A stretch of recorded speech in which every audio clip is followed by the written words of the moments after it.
Madam మీరు చెప్పిన location వస్తుంది. ఓకే మేడం దీన్ని ఫోన్ పే చేసేయండి. అయిపోయింది బ్రో. సరే మేడం. అయ్యో ఆటోలో నా బ్యాగ్ మర్చిపోయానే.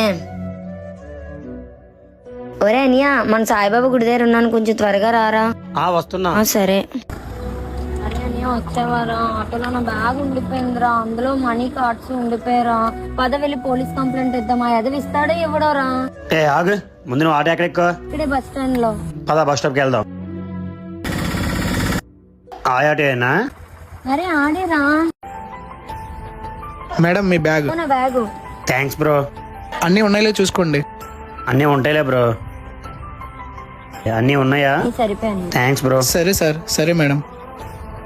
అంత కరెక్ట్ గా ఎలా చెప్పేవారు, అన్ని కరెక్ట్ గా ఉంటాయని. వాళ్ళు ఆటో డ్రైవర్సే, వాళ్ళు కస్టమర్స్ ని దేవుళ్ళు అనుకుంటారు. వాళ్ళు ఎమర్జెన్సీ టైంలో కూడా అంబులెన్స్ లాగా ఫ్రీ సర్వీస్ చేస్తారే. వాళ్ళని పట్టుకొని నువ్వు దొంగలు పోలీస్ స్టేషన్ కి కంప్లైంట్ ఇద్దామని చెప్పావు. ఒకటి గుర్తుపెట్టుకో, వాళ్ళు కష్టపడ్డాకే చూస్తారు కానీ పరే వాళ్ళ సొమ్ము కోసం ఎప్పుడు ఆశపడరు.